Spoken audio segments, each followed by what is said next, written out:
Ako ang inyong Lolo Pael at ito ang aking kwento.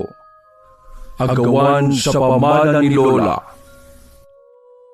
Dahil patay na ang dalawang anak ni Lola Karina na sina Melvin at Melchora, kaya naman naisip niyang ipamana na lang sa mga apo ang lahat ng mga ari-ariang naipundar niya. Mayroong 3 apo ang ginang, sina Lawrence at Leo na mga anak ng namayapang Melvin, si Lester na anak naman ng namayapang si Melchora. Lagpas 5 taon na rin si Lester na hindi nakakapunta sa magarang bahay ng kanyang lola kung saan siya noon nakatira. Nagkusa na kasing umalis ang binata sa poder ni Lola Karina noong 15 taong gulang siya.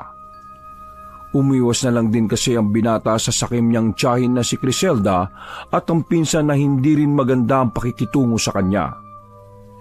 Kaya nang hapon na yun ay hindi alam ni Lester kung dapat niya bang ikatuwa o hindi na. Nakatayo siya ngayon sa harapan ng magarang bahay ng pinakamamahal niyang lola. Sa katunayan kasi, mismong si Tia Criselda ang kumontak sa kanya dahil sa hiling ni Lola Karina. Hindi na kasi maganda ang kalagayan ng matandang ginang. Nakaratay na lang ito at inaalagaan ng mga doktor habang tila naghihintay na lang din ng kamatayan. Napabuntong hininga ang matangkad at morenong binata bago hawiin ang kulot niyang buhok habang tinatanaw ang magarang bahay ng kanyang lola. Saglit niyang inalala ang dating itsura ng bahay mula sa labas kapag tinitingnan nila itong magpinsan noong mga panahong malapit pa sila sa isa't isa. Sumagi rin tuloy sa isipan niya kung paano siya tratuhin ng tiyahin niyang sakim. Noon kasing namatay ang mga magulang ni Lester ay bigla na lang nag-iba ang pakikitungo ni Tia Criselda sa kanya. Madalas na siyang napag-iinitan at kung minsan ay nakakaranas pa siya rito ng lihim na pagmamaltrato. Hindi na lang niya isinusumbong sa kanyang Tiyo Melchor at Lola Karina dahil sa huli alam niyang mas lalo lang siyang pag-iinitan. Doon na rin nagsimulang umiwas sa kanya ang mga pinsang sina Lawrence at Leo. Naimpluwensya na kasi ang mga ito ng sakim nilang nanay. Napangiti na lang ng mapait si Lester matapos yung maalala at pagkatapos noon ay napapakamot ulo siyang nagsalita na parang kinakausap ang sarili. Here we go again. Akala ko talaga hindi na ako makakatapak ulit sa lugar na ito eh. Wala naman na talaga akong balak magpunta rito. Kundi lang dahil kay Lola Karina. Ay, life. Pagkasabing yon, ay saka siya marahang pumasok sa main entrance at tumambad nga muli sa kanyang paningin ang tila walang pinagbagong anyo at ayos ng bahay. Maganda at elegante pa rin ang bahay na parang kahapon lang siya nawala. Wow, parang wala talagang nagbago ah. Feeling ko tuloy, hindi ako 5 taong nawala sa bahay na to. Matapos mamangha, ay kaagad ding naagaw ng atensyon niya at napatingin sa malaking pintuan sa bandang kaliwa, kung saan naroon ang living room. Nakakarinig kasi siya ng mahihina at mga pamilyar na boses, kaya pasimple lang siyang naglakad patungo roon at sumilip. Kung saan ay nakita nga niya ang mag-iinang Criselda, Lawrence at Leo na nag-uusap-usap. Tahimik lang siyang nakikinig sa mga ito habang nakatayo sa isang gilid at hindi nagpapakita. Mami naman, bakit kayo umagri sa sinabi ni Lola Karina? Bakit niyo inayaang bumalik dito si Lester? Napatanggal ng eyeglasses si Lawrence matapos yung sabihin. Pagkatapos ay kinusot-kusot niya mga mata na parabang naiiyak sa inis.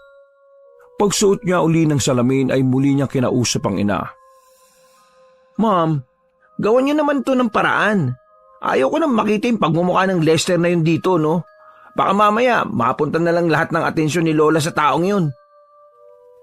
Sumabat na rin si Leo na tumayo at bahagya pang kinalampag ang mga paa sa marble floor tiles. Tama si Kuya Renz, ma'am. Do something, please. I cannot take to see that guy again. Baka mamaya nga hindi lang atensyon ni Lola ang mapunta sa kanya eh. Baka pati yung pamana. Shh! Shut up, both of you, and relax. Dahil doon ay parang mga maamong tupa na tumahimik ang magkapatid. Pagkuwan ay muling umupo si Leo habang tila nagdadabog-dabog sa malambot na couch. We're just saying lang naman, Ma'am. Ni Kuya. Tama naman ako eh. Kailangan magawa ng paraan to. I said shut your mouth, Leo! Isa pang salita mo't susungal-ngalin na kita dyan.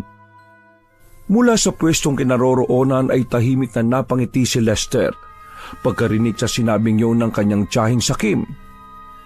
Pagkuwan ay napahimas lang ng baba ang ginang habang nagsasalita ng tingin kina Lawrence at Leo. Umirap-irap pa siya paglingon sa bunsong anak na noong mga oras na yon ay nanahimik na nga lang. When I say relax, just relax, okay? Renz, Leo, is that clear? Marahang tumango ang dalawang binata habang tila urong bahag na nakatingin sa kanilang ina. Do you think I'm not well prepared sa mga ganitong pagkakataon? Hinarap niya ang bunsong anak na si Leo at muli itong tinarayan. For your information, my youngest son, Leo, bago pa maisip ng Lola Karina nyo na pabalikin ang pinsan nyo, matagal ko nang pinag-isipan ng matindi kung paano paalisin dito na hindi na babalik kahit kailan. Kaya when I say relax, just relax, sit back, and enjoy, mga anak. There's nothing to worry about. It's just Lester. Compare sa akin, I'm your mommy, Criselda. So, what's your plan, Mom? Care to share it to us, Ma'am? Para naman may ideya kami ni Kuya Renz. And to make sure na rin na hindi na talaga babalik si Lester dito. Muling nagtaray ang ginang matapos siyang tanungin ng mga anak. Kasi sabi ko lang kanina, di ba?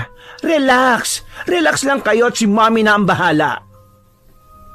Pagkatapos yung sabi ng ginang ay kinuha niya ang kupitang nasa ibabaw ng living room table at saka ininom ang wine na nakalagay doon. Umismid lang si Lester mula sa kanyang kinaroroonan at para matigil na ang pag-uusap-usap ng mag-iina ay nagdesisyon na siyang lumantad at magpakita sa mga ito. Kitang-kita ng binata sa mga mata ng kanyang tiyahin at mga pinsan ang pagkainis. Matapos siyang makita, kaya naman nginitian niya ang mga ito na parang nang-aasar pa. Good afternoon, Tita Criselda. Pagkamano niya sa ginang ay napaismid ito at napairap. Ang magkapatid naman ay sinamaan lang siya ng tingin. Pagngiti lang ang iginanti ng binata sa mga ito, kaya mas lalong nainis ang kanyang mga pinsan na kitang-kita sa reaksyon ng mukha ng mga ito. Oh, nice to see you again, cousins. Pagkatapos ng kumustahan ay humarap siya sa mag-iina bago lakas loob na nagsalita. I just want you to know, guys, na I am here to take care of Lola Karina since she requested me. So, makakasama niyo ako until na gumaling siya. Tatalikod na sana siya, pero naisip pa ng binata na asarin ang kanyang mga kamag-anakan kaya nagpatuloy siya sa pagsasalita. But I was thinking na magstay na ulit dito for good kung papayag si Lola. Na feeling ko naman papayag yun talaga. So, welcome back to me! Eksaktong pagkasabi niya noon ay dumating naman ang isang kasambahay at kinuha na nga ang mga gamit na dala niya. O paano? Maiwan ko muna kayo. Pupuntahan ko lang si Lola. See you later, tita, cousins. Bago iwan ng tiyahin at mga pinsan, ay nahapyawan pa ni Lester ang mga mukha nitong halatang inis na inis sa kanya ng mga sandaling yon. Kaya naman aabot langit ang ngiti niya habang palabas ng living room.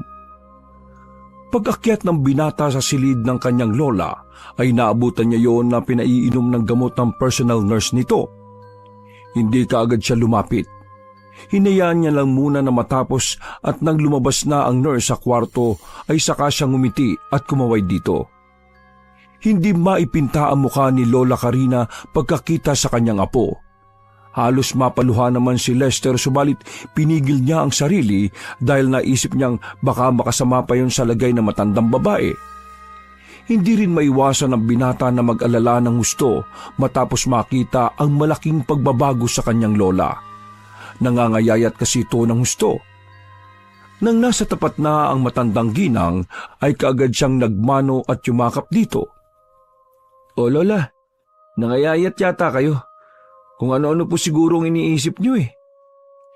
Ngumiti naman muna ang matandang babae bago sumagot. Ang tagal mong hindi nagpakita tapos ganyan lang ang ibubungad mo sa akin, Apo. Napangiti rin tuloy si Lester bago muling yakapin ng mahigpit ang pinakamamahal niyang lola. Namiss ko po talaga kayo, La. Promise. Pagkatanggal sa pagkakayakap ay nakita pa niya ang matandang babae na tila napapaiyak matapos siyang makita, makausap at mayakap uli. Huwag na po kayong umiyak, La. Nandito na po ako eh. Hindi ko na kayo ulit iiwan. Pagpuna sa mga luha ni Lola Karina ay nakita pa niya kung paano to ngumiti. Masayang masaya ako makita ka ulit, Apo. Huwag ka nang aalis ulit ka. Payakap nga ulit. Masayang niyakap ng binata ang pinakamamahal niyang lola habang nagsasalita. Promise, La. Hindi na ako aalis sa tabi niyo. Aalagaan ko po kayo. Buti ka pa, Apo. Naiisip mo ako. Samantalang yung mga pinsan mo, ni hindi man lang ako masilip-silip kahit tulog ako. Hayaan niyo na po. At baka abala lang sila tita, pati yung mga pinsan ko. Hindi na niya halos natuloy ang pagsasalita sapagkat biglang pumasok sa silid sina Lawrence at Leo. You should leave Lola alone, Lester. Alam mo may sakit siya at nagpapahinga eh, iniistorbo mo pa. Tama si Kuya, Lola. Magpahinga na po muna kayo. Hindi ba't sabi ng nurse kapag tapos nang uminom ng gamot mag-rest kayo? Pagkasabing yun ng magkapatid, ay tila nanlumo naman ang mukha ng matandang ginang dahil totoo rin naman ang mga sinasabi nila. Subalit para mapagaan ng loob ni Lola Karina ay hinawakan siya ng apong si Lester sa mga kamay. Don't worry, La. Nandito naman ako sa bahay eh. Ipatawag mo lang po ako kapag kailangan mo ng kausap. Tama si Kuya Lawrence at Leo eh. Magpahinga na po muna kayo para mabilis kayo makabawi sa lakas nyo. Dahil sa sinabi niyang yon, ay hindi tuloy maipinta ang mukha ng magkapatid dala ng pagkainis. Ilang saglit pa, pagkakumot at pagkahalik sa noo ng matandang babae, ay lumabas na ng silid si Lester. Sinundan siya ng magkapatid nang nasa malayo-layo na sila sa kwarto ay saka bumoses ang dalawa. Hey, Lester! Wait! Uy! Natawag ka ni Kuya Renz. You stupid! Dahil doon ay napahinto at napalingon si Lester sa mga pinsan niyang magagaspang ang pag-uugali. Taas noon niyang hinarap ang mga yon kahit ang totoo ay medyo kinakabahan at naiilang siya sapagkat alam niya kung ano ang kayang gawin ng magkapatid. Oh, why are you staring us like that? Ha? Kuya, ang angas na nitong pinsan natin oh. Mukhang may pagmamalaki na to sa buhay eh. Ngumiti lang ng tingin si Lawrence habang pinagmamasdan si Lester mula ulo hanggang paa. May kailangan ba kayo, Kuya Renz, Leo? Kasi kung wala, pupunta na ako sa kwarto ko para magpahinga. Dahil medyo napagod ako sa biyahe. Mamaya nyo na ako pagdiskitahan kapag nakapagpahinga na ako. Okay lang? Pagkasabing yon ay naglakad na siya hanggang sa tuluyang makababa ng hagdan. Subalit hindi nagustuhan ng magkapatid ang sinabi niyang yon, kaya sinundan siya ng mga ito hanggang sa maabutan siya sa mismong pintuan ng kwarto niya. Anong sabi mo? Maangas ka na ba talaga, ha, Lester? Hindi naman kumibo si Lester. Ngumiti lang siya kay Lawrence kaya mas lalo tong nainis. Hala, Kuya Renz, tinatawanan ka lang ngayon oh. Upakan mo kaya yan, Kuya. Hindi na kasi nakakatikim sa iyo kaya nagtatapang-tapangan na yan eh. Mas lalong lumapad ang ngiti ni Lester matapos marinig ang sinabi ng kanyang pinsan. Are you going to hurt me now, Kuya Lawrence? Dahil sa tila ng aasar na pagtawag sa pangalan ng nakatatanda niyang pinsan, kaya mas lalong nainis yun at napakunot noo. Isinandal siya sa nakasarang pinto. Kuya, bastos na yung isang yan ah. Tingnan mo yung sinabi niya oh. Can you please shut up, Leo? Kahit sandali lang, pwede? Parang asong sunod-sunurang nanahimik si Leo sa isang gilid, kaya nagpatuloy ang kanyang kuya sa pagsasalita. Listen carefully, my beloved cousin Lester. You better leave now, bago ko pa iparamdam ulit sa'yo yung galit ko. Lola Karina don't need you here. You don't really need you here. Peste ka lang dito eh. Gets mo? Hindi umimik si Lester matapos marinig ang mga banta ng nakatatanda niyang pinsan. Nakipagpalitan at nakipagtalasan lang siya ng tingin dito. You're not welcome here, Lester. Bumalik ka na lang kung saan ka naroon at huwag mo nang hintayin na gumawa pa kami ng hakbang para makaladkad ka pali sa lugar na ito. Narinig mo ba yung sinabi ni Kuya Renz? Chipina, man! Naudlot na naman ang pagsasalita ni Leo dahil biglang tinanggal ni Lester ang pagkakahawak sa kanya ni Lawrence. Ano? Tapos na kayo? Sige na. Magpapahinga na ako. It's nice to see you again, cousins. Pagkasabi niyang yon, ay pumasok na agad siya ng silid at naglock ng pinto, kaya hindi na nakaalma pa ang magkapatid. Nang maramdaman niyang wala ng dalawa sa tapat ng kanyang kwarto, ay nagtungo na siya sa kama at naupo roon, kasabay ng malalim na pagbuntong hininga. Ilang saglit pa ay bigla na lang sumagi sa kanyang isipan ang nakaraan. Noong mga panahong nakatira pa siya rito sa magarang bahay ng kanyang lola. Nanumbalik na naman paunti-unti ang mga ginawang hindi magandang bagay sa kanya. Kaya kasabay ng pagsalampak niya sa malambot na kama ay ang tahimik na pagtagas ng kanyang luha. Ano bang ginawa ko sa mga taong to para ituring nila ako ng ganito? Parang hindi nila kamag-anak, kundi parang isang kaaway. Matapos siyang magpahid ng mga luha ay bigla siyang napatihaya at napatingin sa kisame. Hindi ko talaga pwedeng iwan si Lola Karina rito na mag-isa. Kahit anong mangyari, kahit anong gawin nilang pagbabanta, hindi ako aalis hanggat hindi gumagaling si Lola.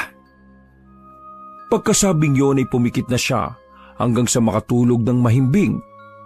Pasado 7:30 ng gabi, nagising si Lester at tumiretso sa dining room para maghapunan. Naabutan niya si Tita Criselda, Lawrence at Leo na kumakain na, kaya umupo siya sa pinakadulo kaharap ng sakim niyang tiyahin. Kitang-kita ang pag-iiba ng reaksyon ng tatlo matapos siyang makita, pero hindi niya pinansin ang mga ito. Nagsandok lang siya ng makakain bago manalangin ng pasasalamat sa Panginoon. Lord, thank you for this food. Amen. Nang susubo pa lang siya ng pagkain ay biglang padabog na ibinaba ng ginangang hawak nitong kutsara at tinidor bago siya kinausap. Who gave you the permission na sumabay sa pagkain namin, ha? Ngumiti lang sina Lawrence at Leo na may halong pangasar habang pinagmamasdan ng kanilang pinsan. Subalit hindi kumibo si Lester. Kumain lang to ng tahimik na parabang hindi narinig ang sinasabi ng kanyang tiyahin. Dahil doon ay mas lalong nainis si Tita Criselda, kaya mas lalo nitong nilakasan ang boses. I said, who gave you the permission, Lester? Oy, stupid! Nakausap ka ni Mami, oh. Such an idiot. Saglit na natigilan ng binata at tumarap sa kanyang tiyahin na namumula-mula na ang mukha sa galit. Pagkadaka ay saka siya tumugon na parabang nang aasar. Oh, what's wrong, Tita Criselda? Namumula ka po, oh. Marami ka na yatang nakain eh. Better not to eat too much. Uso po ang stroke and heart attack. Hindi naman po sa pag-aano, ha? Baka mauna pa kayo niya kay Lola Karina. Muling sumubo ng pagkain ng binata pagkalaon. At dahil doon, kaya mas lalong umusok ang tenga ng ginang pati ng mga anak nito. Ang kapal ng mukha mong sabihin yan! Walang hiya ka! Wala ka respeto kay Mami, ah! Kuya, bigyan mo nga ng isa para madala. Ngumiti lang si Lester sa kanyang tiyahin at mga pinsan bago tumayo at magsalita ulit. Easy guys. Nasa gitna tayo ng hapagkainan, no? If you want respect, Tita Criselda, please, you should also learn to respect, lalo na sa harap ng hapagkainan. Dahil sa mga sinabi niyang yon, ay mas lalong namula sa galit si Tia Criselda. Nagitla naman ang magkapatid kaya hindi agad sila nakaalma sapagkat ito ang unang pagkakataon na sumagot ng pabalang si Lester sa kanila. Sinabi mo? Hindi na natuloy ng ginang ang kanyang sinasabi dahil malakas na kinalampag ni Lester ang dining table na ikinagulat nilang lahat. Matapos matahimik na mag-iina ay saka muling nagsalita si Lester. Kita sa mga mata niya ang hinahon pero damang-dama naman sa pananalita niya ang matinding determinasyon at galit. Kanina, narinig kong lahat ng mga pinagsasabi niyo laban sa akin. Hindi mo ako mapapali sa bahay ng lola ko. Narinig mo, Tita Criselda? Lola ko, magulang ng nanay ko at hindi magulang mo. Kaya wala kang karapatang palisin ako dito. I will do anything in my power para matulungan mapabilis ang paggaling ng lola ko. Dahil alam kong ayaw mo na siyang gumaling para makamkam mo ang mga ipapamana niya sa akin. Hindi ako papahayag na makuha mo yon nang ganun kadali lang. Dahil hindi na ako bata. Ipaglalaban ko yung karapatan ko sa bahay na ito kaya hindi ako aalis dito, Tita Criselda. And to inform you all, hindi ako natatakot sa inyo. Lalong nasyak ang mag-iina pagkatapos marinig ang mga sinabi ni Lester. Hindi kasi nila napagandaan ang tungkol sa bagay na yon. Sige po, Tita Criselda. Para makakain kayo ng maayos sa kwarto na ako magdi-dinner. Enjoy your meal. Bago umalis, ay nahapyawan pa ng mga mata ni Lester kung paano tila atakihin ang kanyang tiyahin dahil sa sobrang pagkabigla. Narinig niya pang umaalalay ang magkapatid sa kanilang ina pero hindi na niya yon pinagtuunan pa ng pansin. Pagpasok niya ng silid ay dali-dali niyang inilapag sa mini table ang pagkain na dala at saka dali-dali ring uminom ng tubig. Nanginginig pa ang kalamnan niya dahil sa kaba. Ito kasi ang unang pagkakataon na makapagsalita siya ng ganoon laban sa mga kamag-anak. Hindi alam ni Lester kung ano ang mararamdaman dahil nagahalo ang sarap ng pakiramdam at kaba sa kanyang dibdib. Grabe ka, Lester. Dahil sa mga sinabi mong yon, i-ready mo na sarili mo. Siguradong hindi ka natatantanan ng mga yun. Tuluyan na siyang nawalan ng gana sa pagkain kaya nahiga na lang ulit ang binata at nagmuni-muni patungkol sa mga bagay na dapat niyang gawin para matulungan ng pinakamamahal niyang lola na gumaling kaagad sa kung anumang karamdaman nito.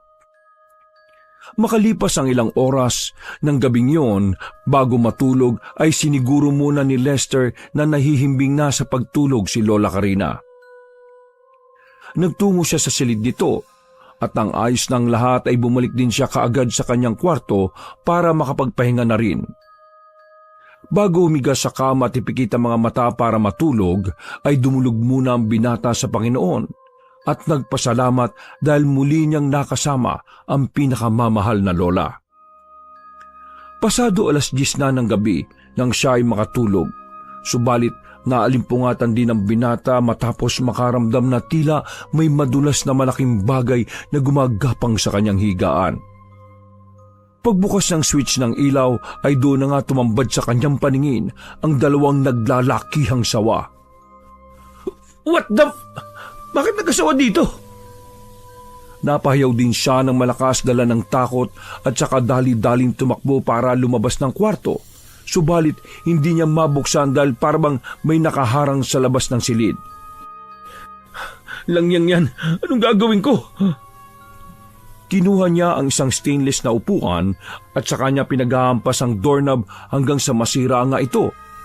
At bago pa makarating sa kinaroroonan niya ang mga sawa, ay nakalabas na nga siya. Takot at pawis na pawis siyang naglakad papunta sa living area hanggang sa makita niya ang magkapatid na nakatambay doon at nagtatawanan. Pagkakita sa kanya ng mga yon, ay bigla nilang hininaan ang tawanan. Napakunot-noo tuloy si Lester bago kausapin ang dalawa. Seriously? Ha? Kuya Renz, Leo? Sa tingin nyo, matatakot ako ng husto at aalis ako sa bahay na ito dahil lang sa paglalagay nyo ng mga sawa sa kwarto ko? Lang yan naman, oh. Napaka-childish nyong magkapatid. Napatingin sa kanya si Lawrence at Leo bago ulit sabay na nagtawanan. Alisin nyo na ngayon yung sawa sa kwarto ko. I will tell you this, cousin. Umalis ka na rito. Dahil kung hindi, sa susunod, hindi lang yan na makikita mo sa kwarto mo. Pwedeng ahas ngayon, bukas, mga alakdan. Tapos, alupihan, ipis, at kahit na anong makamandag na hayop para lang masiguro naming hindi ka na babalik dito. Tama, kaya mag-isip-isip ka na, Lester. Napaismid na lang si Lester na sinundan ng pagkibig ng mga balikat. Okay, fine. Do whatever you like and what makes you happy. Pero hindi ako aalis dito. And that is final. Igago rin talaga to, no, kuya? Susugod na sana si Leo subalit bigla silang natigilang tatlo matapos dumating ang nurse at tinawag sila para saklolohan si Lola Carina. Kagad nagtungo ang tatlong binata sa kwarto ng matandang ginang. Doon ay naabutan na nila si Tia Criselda na tila gulat na gulat habang nakatingin sa nakahandusay na si Lola Carina at wala ng malay tao. Anong nangyari kay Lola? Kaagad nilang isinugod ang matanda sa ospital at nang makonfine na to sa isang private room, paglipas ng ilang pang minuto ay idiniklara na nga na comatose ang matandang babae. Hindi makapaniwala si Lester sapagkat kahapon lang ay alam niyang malakas pa ang kanyang lola. Iba ang pakiramdam niya lalo na nang maabutan ng sakim niyang tiyahin na nasa silid na, kaya habang pinagmamasdan si Lola Carina na nakaratay at may kung ano-anong medical apparatus na nakatusok sa katawan ay hindi maiwasang mapaisip ang binata. Sigurado akong may hindi magandang ginawang sakim kong tiyahin na to eh. Napakasama talaga niya. Sa paglipas pa ng mga araw, ayon sa pagsusuri ng ilang doktor ay wala naman silang nakitang kahit na anong impeksyon sa katawan ni Lola Carina. Hanggang ngayon ay inaalam pa rin nila kung bakit to na comatose. Dahil naman doon ay mas lalong nabuo ang hinala ni Lester na mayroong ginawang hindi maganda ang sakim niyang tiyahin. Noon pa man kasi ay nababalitaan na niya ang tungkol sa mga gawain nitong hindi maganda. Tubong probinsya si Tita Criselda at marami na raw itong napapatay sa pamamagitan ng kulam, barang at iba pang klase ng madilim na salamangka. Noon ay hindi naniniwala si Lester sa mga sabi-sabi na may kinalaman ng tiyahin niyang sakim sa pagkamatay ng mismong asawa nito at ng kanyang mga magulang. Subalit ngayon ay nabubuo na ang kanyang hinala at unti-unti na niyang pinaniniwalaan ang mga kwentong yon. Hindi ako papahayag na pati ang lola ko idamay niya sa kasamaan niya. Kailangan kong gumawa ng paraan. Habang nasa ospital ang matandang babae ay naghanap nga si Lester na makakatulong sa kanya para malaman kung ano ang tunay na lagay ng pinakamamahal niyang lola. Sa matyaga niyang paghahanap ay nakarating siya sa probinsya ng Cavite kung saan nakilala niya ang isang ginoong miyembro ng isang ethno-religious group na mayroong kaalaman patungkol sa mga panggagamot ng mga hindi pangkaraniwang sakit, pati na rin ng may mga kinalaman sa madilim na salamangka. Pagpasok pa lang ni Lester sa bahay ni Mang Baste ay nakaramdam na kagad siya ng hindi pangkaraniwang presensya. Para siyang nabibigatan na ewan.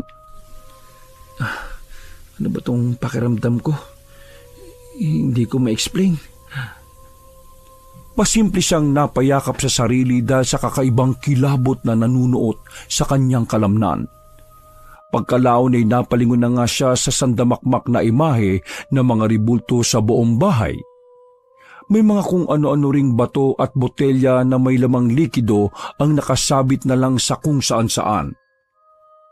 Pagpasok nila sa isang pangsilid, ay tumambad sa kanyang paningin ng isang malaking tila painting ng trianggulong may mata sa gitna na nakadikit. Nakalagay ito sa pinakadulo ng pader at sa ibaba noon ay may nakasinding red altar lamp kaya medyo namumula-mula ang paligid. Mabuti at pumunta ka kagad dito bago pa mahuli ang lahat para sa Lola Karina mo. Nanlaki ang mga mata ni Lester na biglang napabaling sa matandang ginoong namumuti na ang buhok. Paano niyo po nakilala yung pangalan ng lola ko? Wala pa naman akong naikukwento.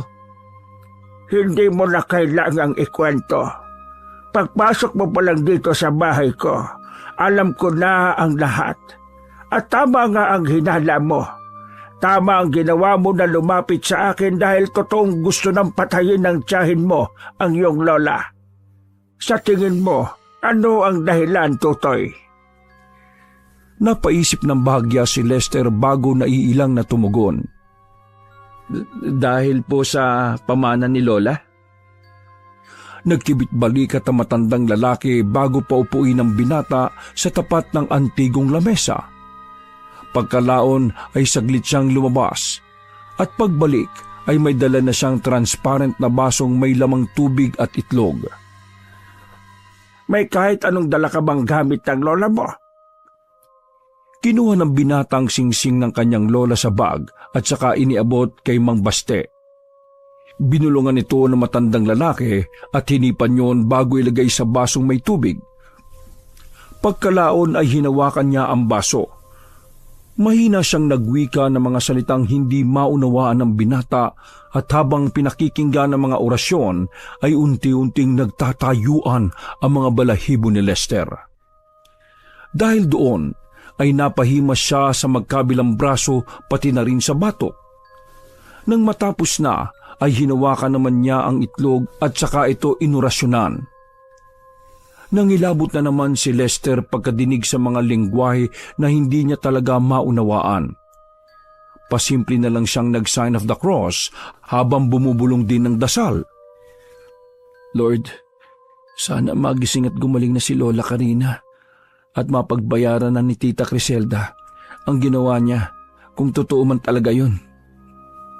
Ilang saglit pa matapos ang orasyon ay saka biniyak ng Ginoo ang itlog at inihulog sa basong may tubig.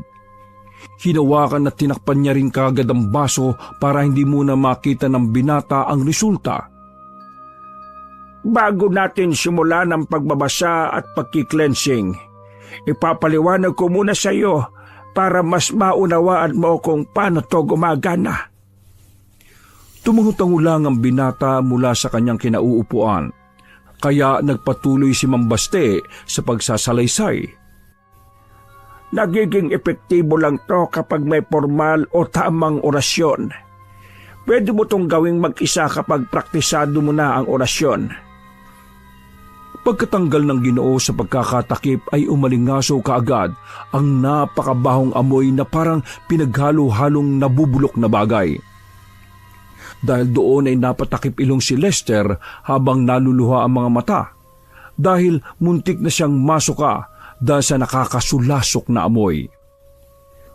Mas lalo siyang nagimbal pagkakita sa itlog na napapalibutan ng itim at pulang dugo. Ano pong ibig sabihin yan? Bakit may dugo na sobrang baho? Nakakasuka. Hindi nga napigilan ng binata ang masuka, pero hinayaan lang siya ng Ginoo at binigyan na lang ng panyo para magtakip ng ilong.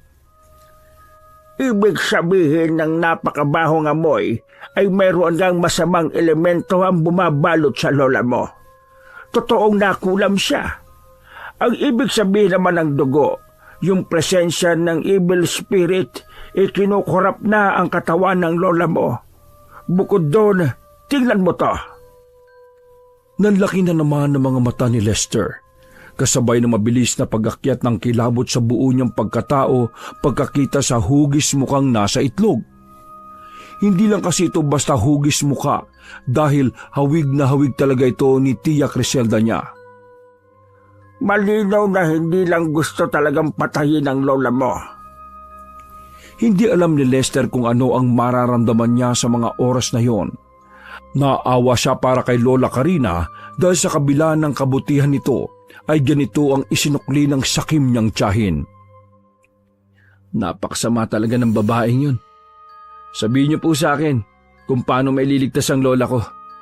Alam kong matanda na siya pero kung mamamatay man si Lola Karina, hindi sa ganitong paraan. Pakiusap po, babayaran ko kayo kahit magkano. Paggalingin niyo lang po si Lola. Hindi ako naniningil, Totoy. Kung ano lang ang kaya mong ibigay, taos puso ko yung tatanggapin. At dahil mabait kang apo, tutulungan natin ang lola mo. Kahit medyo mabigat ang ginawang kulam sa kanya dahil kinukurap na ng masasamang espiritu ang kanyang kaluluwa. Naku, maraming salamat po, Manong Baste. Huwag ka munang magpasalamat na hindi pa tayo nagsisimula. Itatabi ko muna tong itlog dahil mamaya gagamitin natin yan para mapatunayan mo mismo sa sarili mo na totoo ang mga ito. Saglit na lumabas ng silid ang matandang Ginoo at pagbalik niya ay may dala na itong mga kandilang itim at trianggulong agimat na kulay itim. May simbolo to sa gitna, kulay puting mata na mayroong sinag. Ilang saglit pa ay sinindihan na nga ni Manong Baste ang 3 kandilang pinahugis trianggulo niya. Sa gitna noon ay nilagay niya ang agimat na hawak bago balingan ang binata. Kung ano man ang maririnig at makikita mo, huwag na huwag mong papansinin. Mag-focus ka lang sa pagdarasal mo, Tutoy. Dahil ako na ang magsasabi sa iyo. Ang pagdarasal mo sa Panginoong taus-puso at puno ng pananampalataya ang pinakamalakas na sandata sa lahat laban sa kahit anong masasamang gawa ng kadiliman. Huwag na huwag kang aalis dyan sa kinauupuan mo dahil gagawin lahat ng kaaway para masilo ka nila at hindi ka magtagumpay. Kung gusto mong mailigtas ang lola mo, maging matapang ka at lakasan mo ang pananampalataya mo. Napalunuklaway lang si Lester habang nakikinig sa sinasabi ng kanyang kausap. Ilang saglit pa nga ay nagsimula ng magdasal ng panalangin ang matandang Ginoo. Ama namin, sumasalangit ka. Sambahin ang ngalan mo. Mapasa amin ang kaharian mo. Dito sa lupa tulad ng sa langit. Bigyan mo kami ng kakanin sa araw-araw at huwag kaming ipahintulot sa tukso at iadya mo kami sa lahat ng masama. Sapagkat sa iyo nagmumula ang kaharian, kapangyarihan at kalwalhatian, magpasawalang hanggan. Amen. Pagkatapos noon ay muli niyang binalingan ng binata. Importante ang dasal na yon. Dahil dapat lagi nating kinikilala ang kaharian, kapangyarihan at kalwalhatian ng Diyos Ama sa langit. Tumangutango lang ulit si Lester kaya nagpatuloy na ang matandang Ginoo. Matapos ang panimulang panalangin ay nagritual na siya. Narinig na naman ng binata ang mga salitang hindi niya maunawaan dahilan para siya ay mangilabot na naman. Matapos ang ilang ulit na pagbigkas ni Mang Baste sa orasyon, ay biglang umihip ang hangin na hindi naman alam ni Lester kung saan nanggaling. Wala namang kasing bintana ang buong silid, at isa pa ay nakasara ang pinto at wala ring electric fan. Kung kanina ay init na init siya, ngayon ay malamig na ang buong paligid lalo na nung dumampi sa katawan niya ang malumanay na pag-ihip ng hangin. Nanatiling naging mapagmasid si Lester habang patuloy si Ginoong Baste sa pagbibigkas ng mga salitang siya lang ang nakakaunawa. Ang malumanay na hangin ay unti-unting lumakas dahilan para muling igala ng binata ang kanyang mga mata para alamin kung saan ang gagaling ang nakakapanayong balahibong lamig na dampi ng hangin. Kakaiba ang lamig na parabang may kung anong dalang hindi maganda. Dahil din doon ay sinimulan na nga ni Lester ang magdasal sa kanyang isipan. Lord, aminado po ako na hindi ako marunong o madalas manalangin sa iyo. Pero naniniwala at nananampalataya ako na hindi mo hayaang masaktan at mamatay ang Lola Karina ko. Ikaw na pong bahalang magproteksyon sa kanya sa mga oras na ito. Ang tanging iling ko lang po magising na siya at makalaya sa sumpa ng kulam na ginawad sa kanya. Pagbayarin niyo po mga may gawa nito para malaman nila na sobrang mali ang kanilang ginawa. Hindi to makatao at labag sa kalooban niyo, Lord. Hindi na natapos ng binata ang binibigkas sapagkat umugong na sa loob ng silid dahil sa malakas na hangin. Biglang namatay ang sindi ng mga kandilang itim kaya nilamon ng kadiliman ang buong paligid. Nagpatuloy naman si Ginoong Baste sa pagbigkas ng orasyon hanggang si Lester ay tuloy-tuloy din ang panalangin sa kanyang isipan. Bumigat ang pakiramdam nila kasabay ng pag-alingasaw ng napakabahong amoy na parang asupre. Pagkatapos noon ay biglang tumigil ang matandang manggagamot sa pagbigkas ng orasyon bago kausapin ang binata. Nandiyan na siya. Agad din bumaling si Mang Baste sa lamesa at malakas na nagwika. Masamang espiritu na nagkukurap at nagbibigay ng sumpa sa katawan ni Karina. Sa pamamagitan ng kulam, inuutusan kitang lumantad. Walang ano-ano ay biglang sumindi ang mga kandilang namatay na at mula sa gitna noon ay lumitaw ang isang itim na usok na may mapupula at nanlilisik na mga mata. Nagpapalit-palit ito ng anyo habang umuungol sa galit. Pagkakita roon ni Lester ay pinanayuan na naman siya ng balahibo dahil sa takot sapagkat sa buong buhay niya ay ngayon lang siya nakakita ng ganoong bagay. Hindi siya makapaniwala sa kanyang nakikita. Mag-focus ka at manalangin. Kahit anong gawin niyang panlilinlang, huwag mong papansinin. Tila nagising sa uliratang binata matapos ipaalala na matandang manggagamot ang mga yon. Tahimik nga siyang nananalangin habang nakatunghay sa itim na usok na may nanlilisik na mga mata.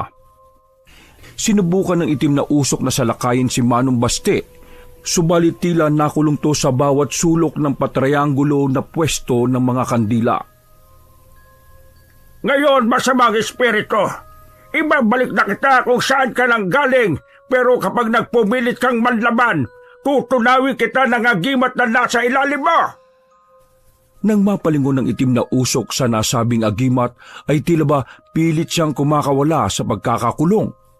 Hanggang sa unti-unti na nga siyang gumawa ng mga imahe ng tao na ikinagulat naman ni Lester. Kinopya ng itim na usok ang itsura ng kanyang yumaong ama. Umiyak ito ng umiyak at nagmamakaawa pero katulad ng sinabi ni Manong Baste ay sinikap ng binata na hindi ito pansinin. Nang hindi na umubra, ang ginaya naman ito ay ang imahe ng kanyang ina na si Melchora na matagal na panahon na rin pumanaw. Nagmamakaawa rin yon sa kanya habang pilit na kumakawala sa pagkakakulong sa trianggulo. Pagkakita naman ng binata sa kanyang ina ay bigla na lang siyang napaluha.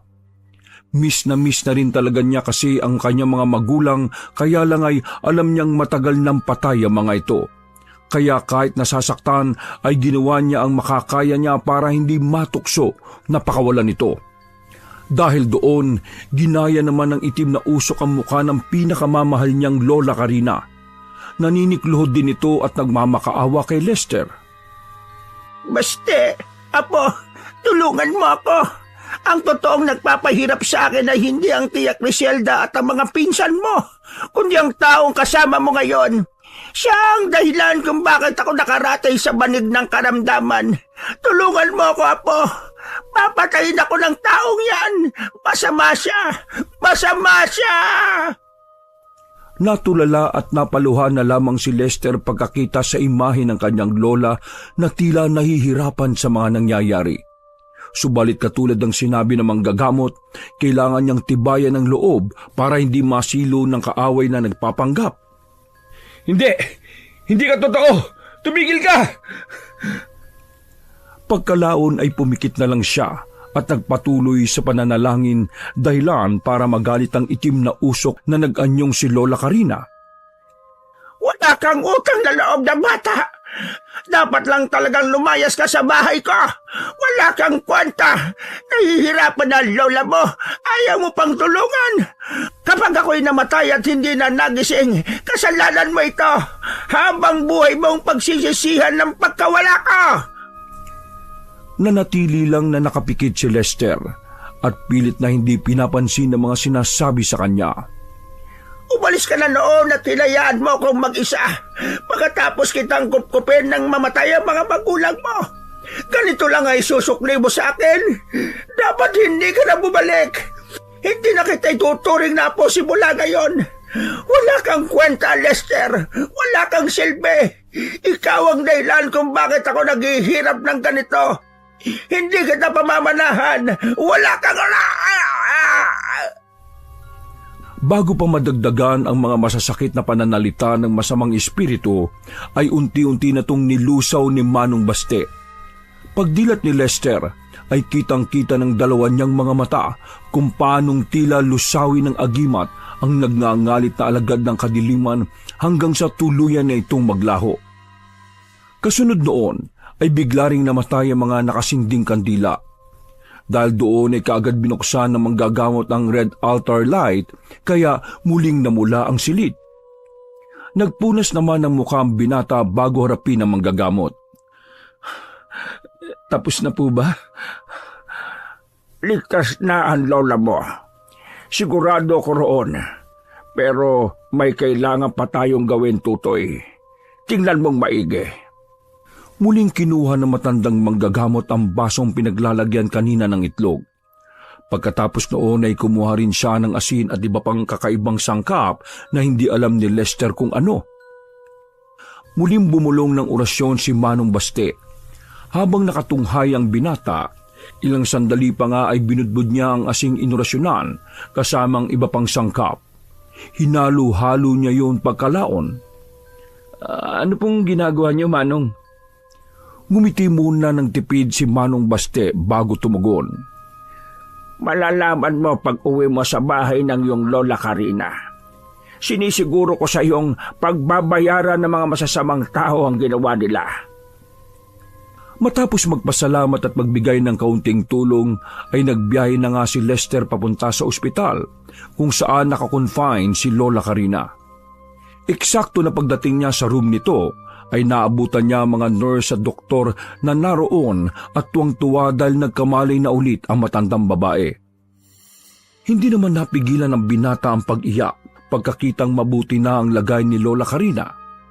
Mas lalo pang nagalak ang binata pagbalita sa kanya ng doktor na malayo na ito sa panganib. Gagawa na lang sila ng ilan pang pag-aaral para masiguro kung kailan na pwedeng makauwi ang matandang ginang. Masaya ako, Lola, dahil okay na po ang lagay niyo. Hindi mo po alam kung gaano ko kasaya. Niyakap niya ng maigpit ang ginang at pagkatanggal ay sakato nagsalita. Alam mo ba po, napaniginipan kita. Niligtas mo raw ako. Inabot mo ang kamay ko pagkatapos noon ay bigla na lang akong nagising. Naluha na naman si Lester pagkarinig ng sinabi ni Lola Karina, kaya niyakap na naman niya ito ng maigpit. Ilang saglit pa, pag-alis ng mga nagsusuri, ay napatingin ang binata sa paligid. Nasaan po si Tita Criselda? O yung mga pinsan ko? Bago po kasi ako umalis binilin muna kita sa kanila Hindi ko rin alam. Pagkagising ko, ikaw na lang ang naabutan ko. Napag-alaman nga nung umalis siya at ibinilin sa tiyahin at mga pinsan si Lola Karina, ay wala raw kahit isang nagbantay doon. Kaya kinabukasan nang umuwi siya sa bahay ay laking gulat niya sapagkat hindi na rin maganda ang kalagayan ng kanyang tiyahin. Punong-puno ng mapupulang butlig ang palibot ng katawan nito at hindi na rin makalakad. Ayaw namang asikasuhin ni na Lawrence at Leo ang kanilang ina dahil sa pandidiri.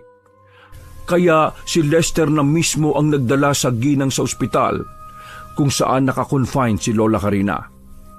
Sa kasamaang palad, isang linggo ang nakalipas, eksaktong araw ng paglabas ni Lola Karina sa ospital ay binawian na rin ng buhay si Tia Criselda. Dahil doon ay nalugmok ng husto ang magkapatid. lalo na nang inilahad na ng matandang ginang sa kanyang mga apo ang kanyang mga ipapamana. Sapagkat maliban sa magarambahay na napunta sa magkapatid na Lawrence at Leo, ang lahat ng ari-arian ni Lola Carina ay ipinamana niya kay Lester bago siya mamatay. 1 taon nang nakalipas. Nang mamatay si Lola Carina sa katandaan ay muling nagkita-kita ang magpipinsan sa mismong magarambahay na matandang ginang. Yun na ang naging huli nilang pagkikita dahil pagkalibing ng kanilang lola ay napagdesisyonan na ng bawat partido na putulin na nga ang kanilang ugnayan kahit na kailan. Wakas!